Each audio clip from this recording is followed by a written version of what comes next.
آج کے خطبہ جمعۃ المبارک میں موجودہ اسلامی مہینے محرم الحرام کے حوالے سے صرف 5 باتیں کرنی ہیں۔ دعا ہے اللہ تعالیٰ مجھے بھی جو کچھ میں بیان کروں اور آپ کو بھی جو کچھ آپ سنیں، زندگی کے آخری سانس تک خالصتاً اپنی رضا کے لیے اللہ تعالیٰ ہمیں اس پر عمل کرنے کی بھی اور اس کی تبلیغ کرنے کی بھی توفیق عطا فرمائے۔ پہلی گزارش، 4 مہینے اللہ تعالیٰ نے حرمت والے بنائے ہیں، ان میں سے ایک یہ محرم الحرام کا مہینہ ہے اور یہ بھی حرمت والا مہینہ ہے۔ 12 میں سے 4 کو احترام والا مہینہ اللہ نے قرار دیا اور قرآن مجید میں اس کا ذکر کیا۔ تمام مسلمانوں پر یہ واجب ہے کہ ہم ان 4 مہینوں کا دل و جان سے خاص طور پر احترام کریں، اور یہ 4 مہینے جو حرمت والے ہیں یہ شروع دن سے، ان کی حرمت دین اسلام کے آغاز سے نہیں بلکہ جب سے اللہ تعالیٰ نے اس کائنات کا نظام بنایا ہے اس دن سے اللہ نے مہینوں کی 12 تعداد مقرر کی اور ان میں سے 4 حرمت والے بنائے۔ بہت سارے مسلمان بھائی محرم کو شہادت حسین رضی اللہ تعالیٰ عنہ کے حوالے سے اس نسبت سے حرمت والا مہینہ سمجھتے ہیں، جبکہ ان کا یہ نظریہ غلط ہے۔ قرآن مجید نے اس بات کا ذکر کیسے کیا ہے؟ ان عدت الشہور عند اللہ 12 شہرا فی کتاب اللہ یوم خلق السماوات والأرض منها 4 حرم ذلك الدين القيم فلا تظلموا فيهن أنفسكم إن عدة الشهور عند الله 12 شهرا في كتاب الله۔ اللہ کی کتاب میں، اللہ کے فیصلے میں، اللہ کے علم میں مہینوں کی تعداد 12 ہے، اور یہ کس دن سے؟ یوم خلق السماوات والارض، جس دن سے اللہ نے آسمان اور زمین کو تخلیق کیا۔ منہا 4 حرم، ان 12 میں سے 4 حرمت والے ہیں۔ ذالک الدین القیم، یہی سیدھا دین ہے، یہی دین قیم ہے۔ فلا تظلموا فیہن انفسکم، اب یہ تاکیدی پیغام ہے قرآن مجید کا ان 4 حرمت والے مہینوں کے حوالے سے۔ فلا تظلموا فیہن انفسکم، لوگوں خاص طور پر بالخصوص آپ نے ان 4 مہینوں میں اپنی جانوں پہ کسی بھی قسم کا ظلم نہیں کرنا۔ جان پر ظلم کے نماز کا چھوڑنا، روزے نہ رکھنا، حج نہ کرنا، زکوٰۃ نہ دینا، کوئی بھی گناہ ہے اللہ میں محفوظ رکھے، وہ ہمارا اپنی جان پر ظلم ہے۔ ویسے تو ساری زندگی سال کے 12 مہینوں میں کسی بھی دن، کسی بھی رات اور کسی بھی وقت ہم نے اللہ کی توفیق، اللہ کی رحمت سے انشاءاللہ گناہوں کے قریب نہیں جانا، اللہ کی مدد سے دور رہنا ہے۔ لیکن خاص طور پر ان 4 مہینوں میں ہم نے گناہ کا تصور بھی اپنے ذہن میں نہیں لانا۔ یہ تاکید کی ہے، قرآن نے حکم دیے فلا تظلموا فیہن انفسکم، لوگوں ان 4 مہینوں میں کبھی بھی اپنی جان پر کسی قسم کا ظلم نہ کرنا۔ عزیز بھائیوں، اگر کسی اور مہینے میں جو حرمت والا مہینہ نہیں کوئی بندہ برا کام کرے، اس کو گناہ اللہ اس کے کھاتے میں لکھ دیتے ہیں، لیکن جو حرمت والے مہینے میں برا عمل کرے وہ 2 مجرم، ایک اس کا گناہ لکھا گیا، دوسرا اس نے حرمت والے مہینے کی حرمت کو پامال کیا، یہ جرم علیحدہ لکھا جائے گا۔ فلا تظلموا فیہن انفسکم، ان 4 مہینوں میں آپ نے کسی بھی صورت اپنی جانوں پر ظلم نہیں کرنا۔ عزیز بھائیوں، اب سوال تو یہ ہے، بہت سارے مسلمان بھائی اللہ میں ہدایت نصیب فرمائے جن کو اس بات کا علم ہی نہیں کہ حرمت والے وہ 4 مہینے کون سے ہیں؟ جنوری، فروری، مارچ، اپریل، مئی، جون. ہمارے چھوٹے چھوٹے بچوں کو طوطے کی طرح رٹے ہوئے، ہمیں پتہ ہی نہیں اسلامی مہینوں کے نام کیا ہیں. اور ان 12 میں سے 4 حرمت والے کون سے ہیں؟ عزیز بھائیو، ہم احترام کیسے کریں گے؟ ہمیں تو پتہ ہی نہیں. 3 مہینے پے در پہ، ذوالقعدہ، ذوالحجہ، محرم اور 1 رجب، یہ 4 مہینے حرمت والے ہیں. اور ان میں سے 1 مہینہ جاری ہے حرمت والا. اللہ سے دعا ہے اللہ ہمیں ان 4 مہینوں میں خاص طور پر ہر گناہ سے محفوظ رہنے کی توفیق عطا فرمائے. عزیز بھائیو، آج کے خطبہ جمعۃ المبارک کا دوسرا پیغام، آج کے خطبہ جمعۃ المبارک کی دوسری نصیحت تمام مسلمان بھائیوں کے لیے. بہت سارے مسلمان بھائی محرم الحرام کے مہینے کو شہادت حسین رضی اللہ تعالیٰ عنہ کے حوالے سے اس نسبت سے ماہ غم سمجھتے ہیں اور سوگ والا مہینہ قرار دیتے ہوئے اس میں شادی نہیں کرتے، اور کہتے ہیں کہ اگر محرم کے مہینے میں شادی کی گئی تو اولاد نہیں ہوگی، اگر اولاد ہو گئی تو ناقص العقل اور منحوس بچے ہوں گے. استغفر اللہ، معاذ اللہ. اور کہا جاتا ہے اگر محرم کے مہینے میں شادی کی گئی، یہ حضرت حسین رضی اللہ تعالیٰ کی شہادت کے سوگ کے طور پر کہا جاتا ہے کہ اگر محرم کے مہینے میں شادی کی گئی تو رشتہ قائم نہیں رہے گا، طلاق تک نوبت آ جائے گی. عزیز بھائیو، اگر محرم میں شادی کرنے کی وجہ سے طلاقیں ہوتی ہیں تو خدا کے لیے سوچیں پھر دوسرے مہینوں میں جو شادیاں ہوئیں ان کی طلاقیں کیوں ہوتی ہیں؟ اگر تو صرف محرم کے مہینے میں کی جانے والی شادیوں میں طلاق ہوتی ہے اور آپ کے پاس بہت ساری مثالیں ہیں دیگر مہینوں میں ہونے والی شادیوں میں طلاقیں نہیں ہوتی، تو پھر تو ہم یہ تصور، یہ نظریہ پختہ کر لیتے ہیں کہ واقعتاً اس مہینے میں شادی کریں تو رشتہ قائم نہیں رہتا. عزیز بھائیو، رشتے کا قائم نہ رہنا اور طلاق کا ہو جانا، اس کی وجہ محرم کے مہینے میں شادی کرنا نہیں ہے، بلکہ میاں بیوی کا قرآن اور حدیث سے دور رہنا، اللہ کے دین سے دوری اور میاں بیوی کا ایک دوسرے کے حقوق ادا نہ کرنا، یہ طلاق کی وجہ ہے. محرم کے مہینے میں شادی کرنا طلاق کی وجہ نہیں. عزیز بھائیو، اگر میاں بیوی قرآن اور حدیث پر عمل کریں، دین اسلام کی پاسداری کریں، ایک دوسرے کے حقوق ادا کریں، اللہ کی رحمت سے محرم کے مہینے کی کسی دوسری تاریخ میں تو دور کی بات ہے، محرم کی 10 تاریخ میں بھی اگر نکاح کر لیا جائے، میاں بیوی ایک دوسرے کے حقوق ادا کریں، ہمیشہ محبت پیار قائم رہے گا، اتفاق اور سلوک قائم رہے گا، کبھی جھگڑا نہیں ہوگا، حاسدین کے حسد سے محفوظ رہیں گے، نظر بد سے محفوظ رہیں گے.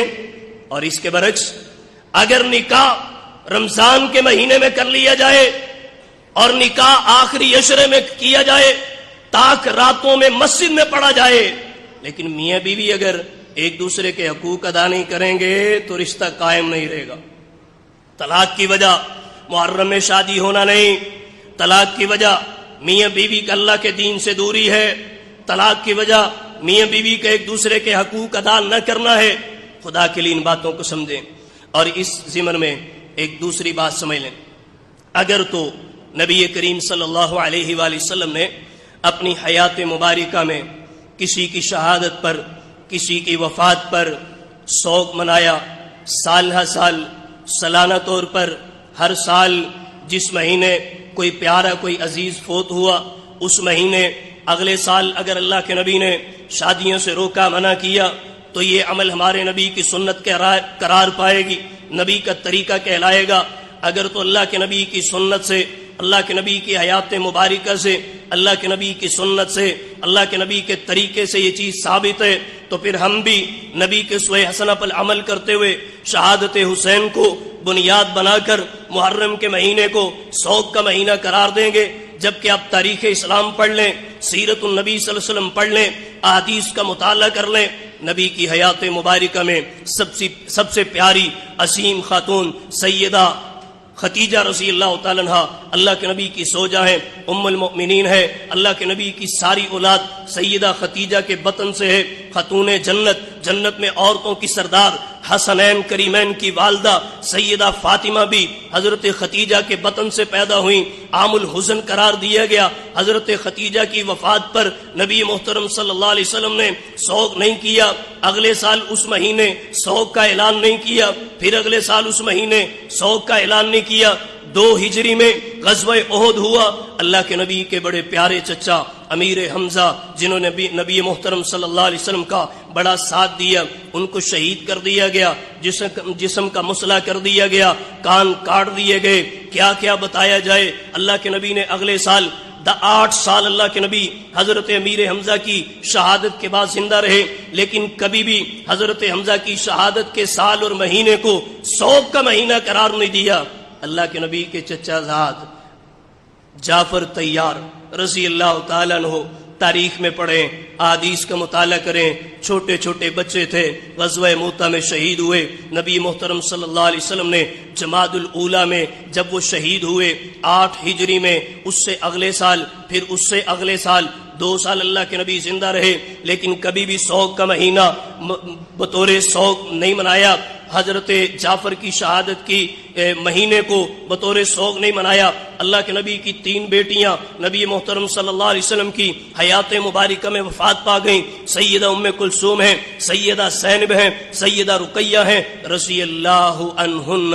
نبی محترم صلی اللہ علیہ وسلم نے کبھی ان کی وفات کے دن کو سوگ کے طور پر نہیں منایا۔ یہ اللہ کے نبی کی سنت سے ثابت نہیں، اللہ کے نبی کے طریقے سے یہ عمل ثابت نہیں۔ تیسری گزارش اس مہینے میں سوگ کے حوالے سے، عزیز بھائیو، شریعت میں سوگ کی شرعی مدت صرف 3 دن، 3 دن سے زیادہ سوگ کرنے کی اجازت نہیں، 3 دن سے زیادہ اسلام میں اجازت نہیں ہے۔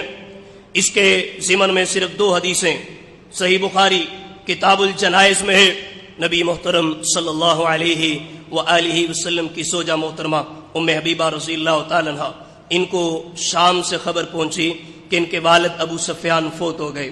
انہوں نے 3 دن سوگ کیا، اور 3 دن کے بعد تیسرے دن آخر میں انہوں نے خوشبو منگوائی۔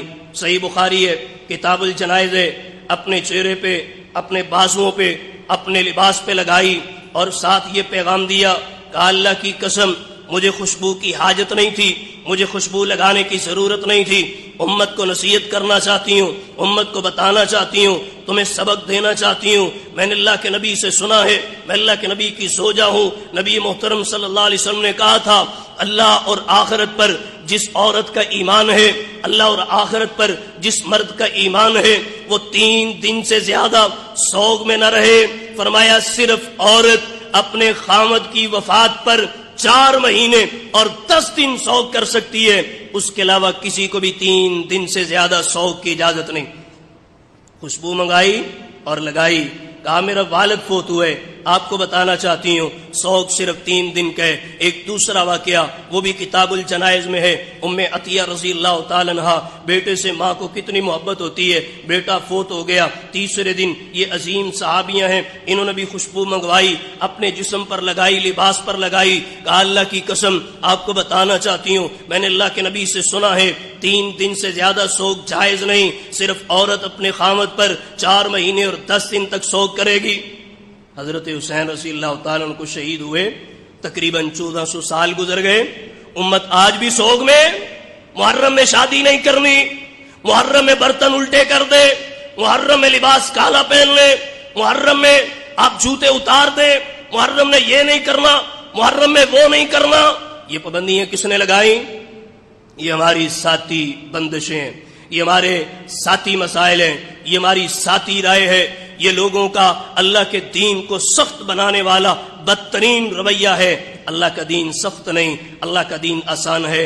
اپنے اوپر عزیز بھائیوں ایسی پابندیاں نہ لگائیں جو قرآن میں موجود نہیں، احادیث میں موجود نہیں، اسوہ حسنہ میں موجود نہیں۔ شریعت کی پیروی کریں، اتباع اللہ کے نبی کی کریں، فرما برداری نبی محترم صلی اللہ علیہ وسلم کی کریں، اور اللہ کے نبی جو دیں وہ لے لو، اور جو نہ دیں اس سے پاس آ جاؤ۔ یہی قرآن کا پیغام ہے۔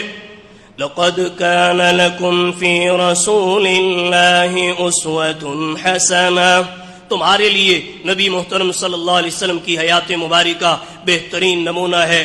وَمَا آتَاكُمُ الرَّسُولُ فَخُذُوهُ، جو اللہ کے نبی دیں اسے لے لو۔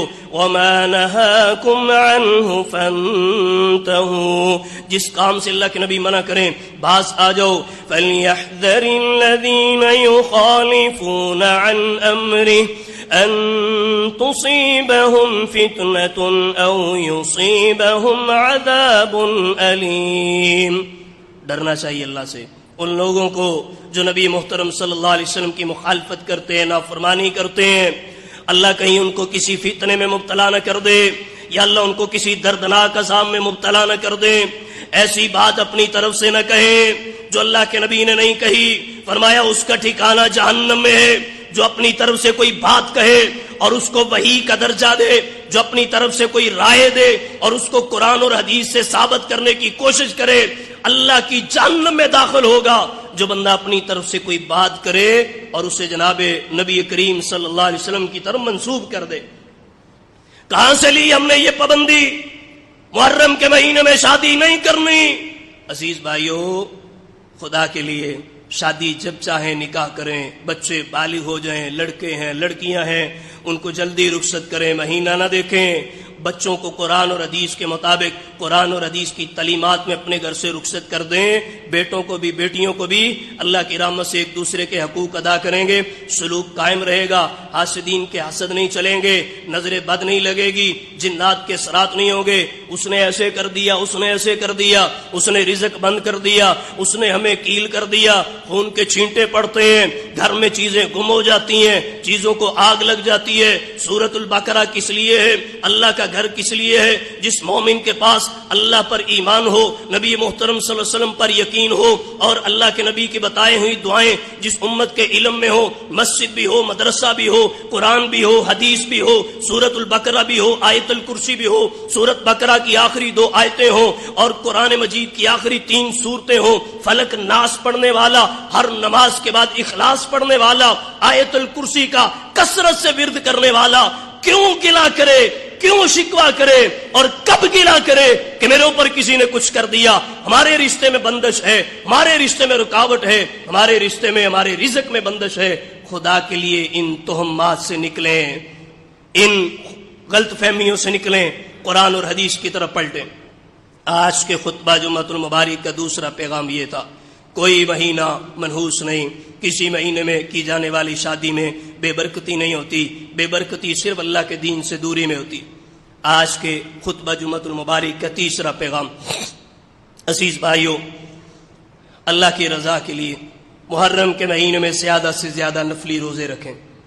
نبی محترم صلی اللہ علیہ وسلم کی احادیث ہیں، اللہ کے نبی صلی اللہ علیہ وسلم نے ارشاد فرمایا، کہا لوگو، رمضان کے بعد افضل ترین روزے محرم کے مہینے کے روزے ہیں، اور فرض نماز کے بعد افضل ترین نماز تہجد کی نماز ہے۔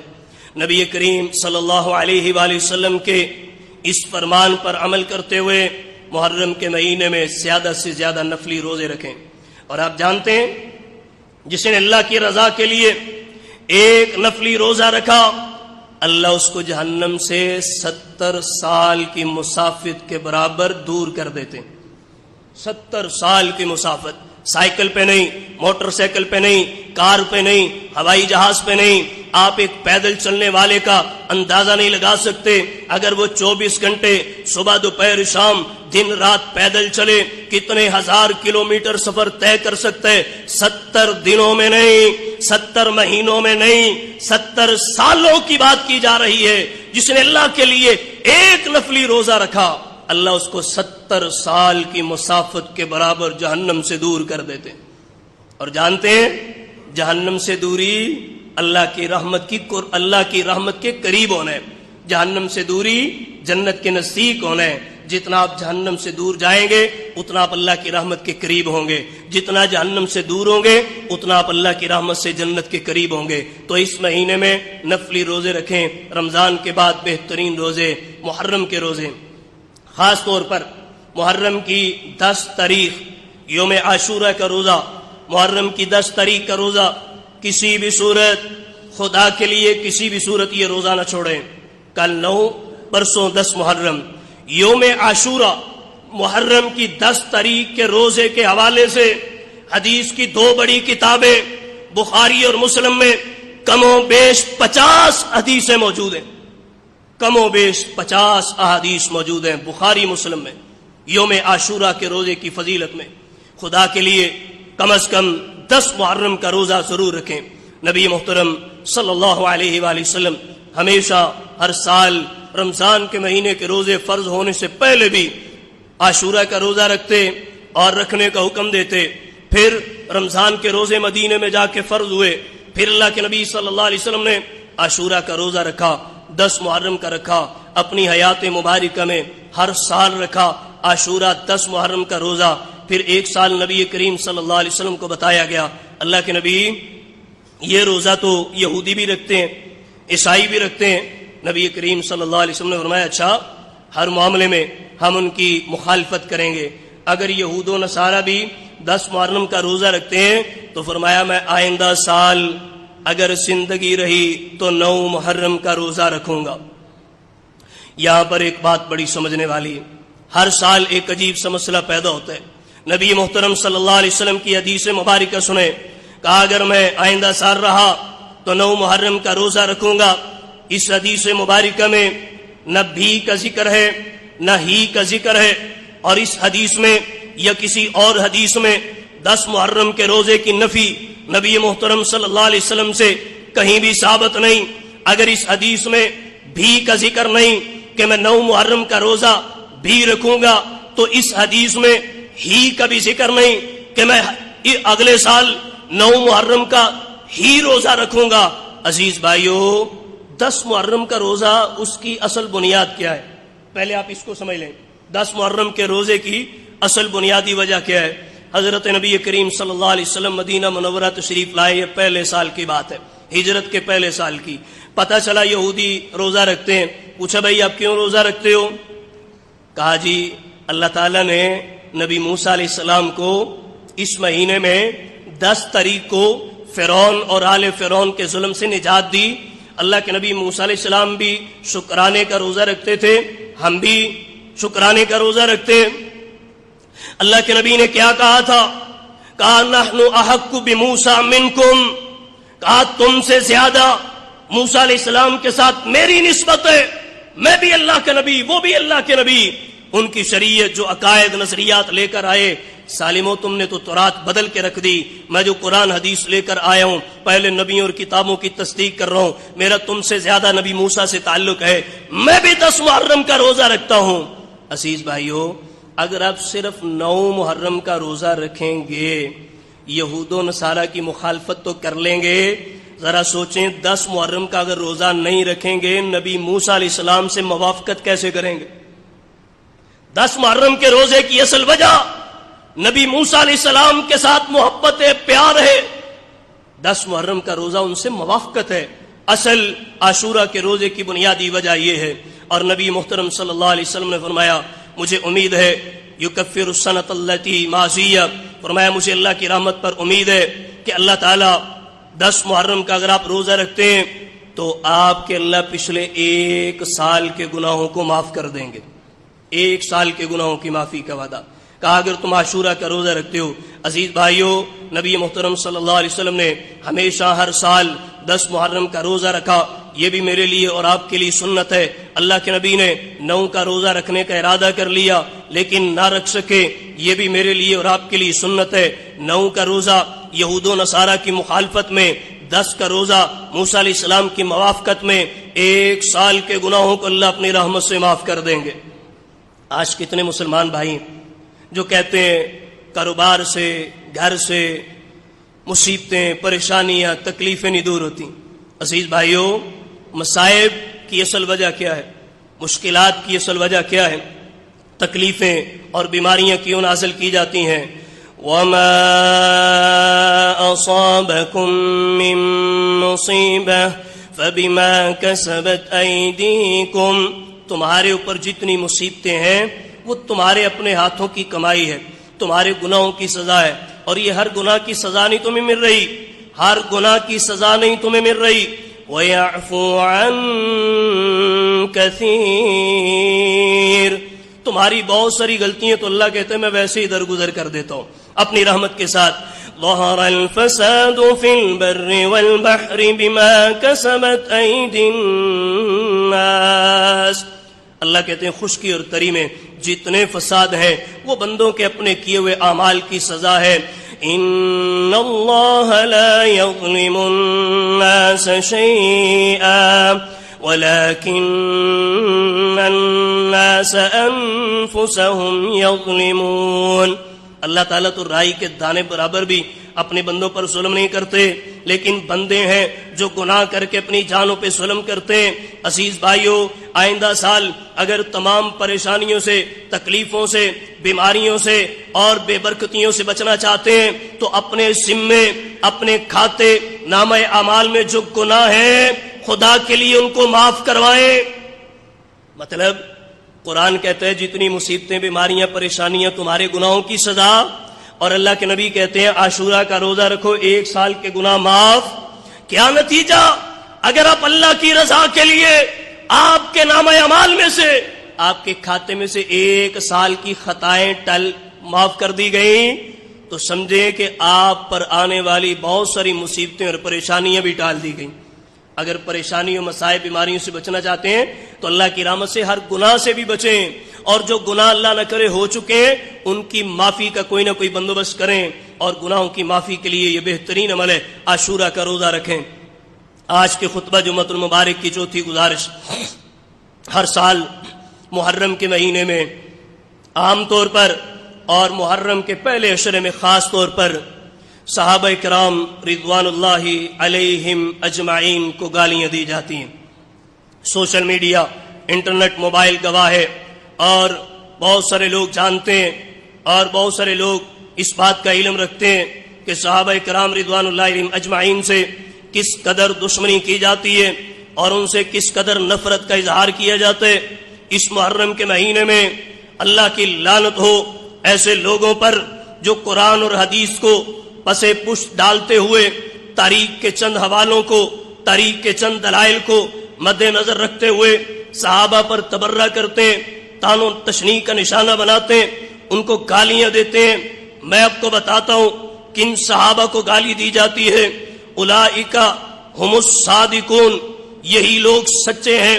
قرآن نے جن کے بارے میں کہا وہ صحابہ، اولئک هم الصدیقون، یہی لوگ بہت زیادہ سچ بولنے والے ہیں. قرآن نے جن کے بارے میں کہا وہ صحابہ، اولئک هم الفائزون، یہی لوگ کامیاب ہیں. قرآن نے جن کے بارے میں کہا وہ صحابہ، اولئک هم الراشدون، یہی لوگ ہدایت پر ہیں. قرآن نے جن کے بارے میں کہا وہ صحابہ، اولئک هم المؤمنون حقا، یہی لوگ سچے مومن ہیں. قرآن نے جن کے بارے میں کہا وہ صحابہ، اولئک هم المتقون، قرآن نے جن کے بارے میں کہا یہی لوگ متقی ہیں. وہ صحابہ، اولئک هم الفائزون، یہی لوگ کامیاب ہیں. قرآن نے جن کے بارے میں کہا وہ صحابہ، اولئک حزب اللہ، یہ اللہ کی جماعت ہے. قرآن نے جن کے بارے میں کہا وہ صحابہ، اولئک الذین امتحن اللہ قلوبہم للتقوی، جن کے دل اللہ نے تقوی کے لیے چیک کیے اور وَأَلْزَمَهُمْ كَلِمَةَ التَّقْوَى، تقوی کو ان کے دلوں میں مسین کر دیا. قرآن نے جن کے بارے میں کہا وہ صحابہ، عزیز بھائیوں، رضی اللہ عنہم ورضوا عنہ، اللہ ان سے راضی ہے، وہ اللہ سے راضی ہیں. قرآن نے جن کے بارے میں کہا وہ صحابہ، لقد رضی اللہ عن المؤمنین، اللہ ان تمام مومنوں سے راضی ہو گیا. قرآن نے جن کے بارے میں کہا وہ صحابہ، التائبون، توبہ کرنے والے صحابہ، العابدون، عبادت کرنے والے صحابہ، الحامدون، بہت زیادہ حمد کرنے والے. قرآن نے جن کے بارے میں کہا وہ صحابہ، الراکعون، جو رکوع کرنے والے، الساجدون، سجدے کرنے والے. قرآن نے جن کے بارے میں کہا وہ صحابہ، والذین معہ، وہ لوگ جو اللہ کے نبی کے ساتھ ہیں. جن کے بارے میں قرآن نے کہا وہ صحابہ، اشداء علی الکفار، کفار کے لیے بڑے سخت ہیں. قرآن نے جن کے بارے میں کہا وہ صحابہ، رحماء بینہم، آپس میں بڑے نرم دل ہیں. جن کے بارے میں قرآن نے کہا وہ صحابہ، تراہم رکعا سجدا، آپ اے نبی جب بھی ان کو دیکھیں گے یہ رکوع کی حالت میں، سجدوں کی حالت میں نظر آئیں گے. قرآن نے جن کے بارے میں کہا وہ صحابہ، عزیز بھائیوں، قرآن کے 30 سپارے 114 صورتوں میں 6500 تقریباً آیات میں 750 آیات ہیں تقریباً صحابیوں کی شان میں۔ 750 آیات کا انکار کرتے ہیں وہ لوگ جو صحابہ کرام رضوان اللہ علیہم اجمعین پر تبرہ کرتے ہیں، ان پر تنقید کرتے ہیں، ان کو طعن و تشنیع کا نشانہ بناتے ہیں۔ خدا کے لیے اللہ کے نبی کی اس حدیث کو یاد رکھیں۔ رسول اللہ صلی اللہ علیہ وسلم نے فرمایا لعن اللہ من سب اصحابی، اللہ کی لعنت ہو اس پر جو میرے صحابہ کو گالی دے۔ اللہ کے نبی نے پھر منع کیا، فرمایا لا تسبوا اصحابی، میرے صحابہ کو گالی نہ دینا۔ اللہ کے نبی نے صحابیوں کے بارے میں کہا بعد میں آنے والا امتی احد پہاڑ کے برابر سونا بھی اللہ کے راستے میں خرچ کر کے اتنا اجر نہیں لے سکتا، اتنا اجر نہیں پا سکتا۔ میرا صحابی ایک مٹھی یا آدھی مٹھی جو اللہ کے راستے میں خرچ کر کے جتنا اجر اور ثواب حاصل کر سکتے، کون صحابہ جن کے بارے میں اللہ کے نبی نے کہا لا تمس النار من رآنی مسلما، جس نے ایمان کی حالت میں مجھے دیکھ لیا، میرا دیدار کر لیا، اللہ نے اس پر جہنم کی آگ کو حرام کر دیا۔ کون صحابہ جن کے بارے میں کہا اور رآ من رآنی، صرف مجھے دیکھنے پر صحابہ پر جہنم حرام نہیں کی گئی، بلکہ جس نے ایمان کی حالت میں صحابی کو دیکھ لیا اللہ اس پر بھی جہنم کو حرام کر دیتے ہیں۔ ان کے بارے میں اسلامی جمہوریہ پاکستان میں اگر کوئی زبان درازی کرے، ہم صحابہ کے دفاع میں اس لیے نکلیں گے کہ صحابی کا دفاع قرآن کا دفاع ہے۔ ایک دو آیتیں نہیں، 750 تقریباً آیات ہیں جن میں قرآن مجید میں صحابہ کرام رضوان اللہ علیہم اجمعین کی تعریف کی گئی۔ 1,44,000 یکم بے صحابہ کرام رضوان اللہ علیہم اجمعین میں سے میں آپ کو بتا دیتا ہوں کون کون سے صحابہ ہیں جن پر بہت زیادہ تبرہ کیا جاتا ہے۔ حضرت ابوبکر صدیق ہیں رضی اللہ تعالیٰ عنہ، عمر فاروق ہیں، عثمان غنی ہیں، سیدہ ام المؤمنین سیدہ عائشہ صدیقہ ہیں، اور سیدنا امیر معاویہ ہیں رضی اللہ عنہم۔ ان صحابیوں کو زیادہ طعن و تشنیع کا نشانہ بنایا جاتا ہے، خاص طور پر باغ فدق کو بنیاد بنا کر سب سے زیادہ حضرت ابوبکر صدیق پر تبرہ کیا جاتا ہے۔ ابھی پچھلے ہفتے کی بات ہے، اسلام آباد میں ایک ساکر نے حضرت ابوبکر صدیق کو کافر بھی کہا، معاذ اللہ، استغفر اللہ، توبہ، نعوذ باللہ، فاجر بھی کہا، فاسق بھی کہا۔ آپ ذرا سوچئے تو صحیح، کن کو کافر کہا؟ جن کے بارے میں اللہ کے نبی نے کہا افضل البشری بعد الانبیاء ابی بکر، نبیوں کے بعد افضل ترین انسان ابو بکر صدیق ہیں۔ حضرت ابو بکر صدیق کی توہین ہم کبھی بھی کسی بھی صورت برداشت نہیں کر سکتے۔ ابو بکر صدیق کو گالیاں دی جائیں گی، ہم نہیں برداشت کریں گے۔ ابو بکر صدیق کو کافر کہنے والا خود کافر ہے، فاجر کہنے والا خود فاجر ہے، فاسق کہنے والا خود فاسق ہے۔ ابو بکر صدیق رضی اللہ تعالیٰ عنہ کی شان میں توہین کرنے والا خود بے دین ہے، دائرہ اسلام سے خارج ہے۔ کون ابو بکر صدیق ہے؟ ذرا سنے تو صحیح۔ سب سے پہلے اللہ کے نبی پر ایمان لانے والا ابو بکر، سب سے پہلے اللہ کے نبی پر ایمان لانے والا ابو بکر صدیق رضی اللہ تعالیٰ عنہ۔ حضرت ابو بکر صدیق رضی اللہ تعالیٰ عنہ کی تعریف کے لیے وقت بہت تھوڑا ہے۔ سب سے پہلے ایمان لائے ابو بکر۔ حضرت بلال رضی اللہ تعالیٰ عنہ زمین پر چلتے ہیں، قدموں کی آڑ جنت میں جاتی ہے۔ امیہ سے 40 اوقیہ سونا دے کر حضرت بلال جیسے عظیم انسان کو، مؤذن رسول کو آزاد کرانے والا ابو بکر، اللہ کے نبی کی خاطر مکہ مکرمہ میں سب سے پہلے اور سب سے زیادہ مار کھانے والے، اذیتیں برداشت کرنے والے ابو بکر۔ اور اسی طرح عبد الرحمن بن عوف جیسے صحابی جن کی دعوت پر مسلمان ہوئے وہ ابو بکر۔ عثمان بن مظعون، عثمان بن عفان جیسے صحابی جن کی دعوت پر مسلمان ہوئے وہ ابو بکر۔ ابو عبیدہ بن جراح رضی اللہ تعالیٰ عنہ جیسے جرنیل صحابی جن کی دعوت پر مسلمان ہوئے وہ ابو بکر۔ سعد بن ابی وقاص رضی اللہ تعالیٰ عنہ جیسے کمانڈر جن کی دعوت پر مسلمان ہوئے وہ ابو بکر۔ طلحہ بن عبید اللہ جن کی دعوت پر مسلمان ہوئے وہ ابو بکر۔ اللہ کے نبی کی حیات مبارکہ میں سب سے پاکیزہ، سب سے مشہور ترین سفر ہجرت کے سفر میں اللہ کے نبی کا جن کو ساتھ ملا وہ ابو بکر۔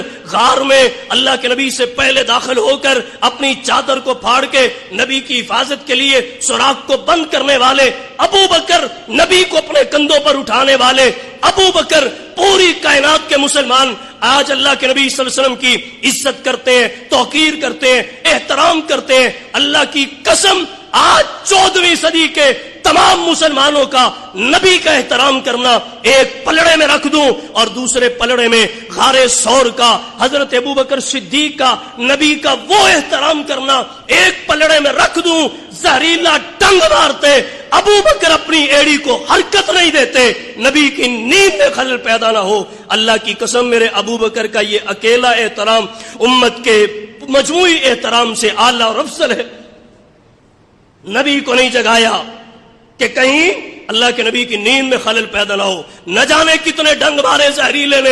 آج بھی اگر حضرت ابوبکر صدیق رضی اللہ تعالیٰ پر کوئی حملہ کرنے کی کوشش کرے ہم اس کو معاف نہیں کریں گے، اس کو سمجھائیں گے، نصیحت کریں گے۔ اگر کوئی نہ سمجھے ہم باز نہیں آئیں گے، جس طرح منوانا ہوا ہم منوا کے دم لیں گے۔ مسجد قباء کی تعمیر کی گئی، نبی کے بعد سب سے پہلی اینٹ رکھی جس نے وہ ابو بکر، مسجد نبوی کی تعمیر کی گئی، نبی کے بعد پہلی اینٹ جس نے رکھی وہ ابو بکر، اور اللہ کے نبی کی حیات مبارکہ میں سب سے 17 نمازیں نبی کے مصلی پر جنہوں نے پڑھائیں وہ ابو بکر۔ اور عزیز بھائیوں، غزوہ بدر میں نبی کے آنسو نکلے، اللہ کے نبی سجدے کی حالت میں سب سے پہلے جنہوں نے اٹھا کر نبی کے سینے کے ساتھ اپنا سینہ لگایا، اب اللہ کے نبی کے آنسو پونچھے وہ ابو بکر۔ اللہ کے نبی کو تسلی کس نے دی؟ وہ تھے ابو بکر۔ عزیز بھائیوں، آج اگر کوئی کہے حضرت ابو بکر کے ایمان میں شک ہے، ان کے جنتی ہونے میں شک ہے، میں تو اسے کہوں گا خدا کے لیے اللہ کے نبی کی یہ حدیث پڑھو، اللہ کے نبی کا یہ فرمان سنو، ما بین بیتی و منبری روضۃ من ریاض الجنہ، میرا منبر اور میرے گھر کے درمیان ساری جگہ جنت ہے۔ جسے آج بھی ابو بکر صدیق کے ایمان پر اور ان کے جنتی ہونے پر شک ہو، وہ جا کر مدینے میں دیکھے 1450 سال ہو گئے نبی کی صحبت میں، نبی کے قریب جنت کے ٹکڑے میں سویا ہوا ابو بکر۔ آج کیسے ہم برداشت کریں؟ والذی جاء بالصدق وصدق به، قرآن نے جس کو صدیق خود کہا وہ ابو بکر۔ لقد سمع اللہ قول الذین قالوا ان اللہ فقیر ونحن اغنیاء، جن کی شان میں، جن کی صداقت میں یہ آیت نازل ہوئی وہ ابو بکر۔ اسی طرح ثانی اثنین قرآن نے جس کو کہا وہ ابو بکر۔ اذ یقول لصاحبہ قرآن نے جس کو کہا وہ ابو بکر۔ یاد رکھیں قیامت کے دن نبی کے حوض کوثر پر دائیں طرف بیٹھ کے امت کو پانی پلائیں گے وہ ہوں گے ابو بکر۔ اور اسی طرح جنت کے 8 دروازوں سے جن کو بلایا جائے گا وہ ہوں گے ابو بکر۔ اللہ سے دعا ہے اللہ ہمیں خلفائے راشدین کی عزت کرنے کی، توقیر کرنے کی، ادب اور احترام کرنے کی توفیق عطا فرمائے۔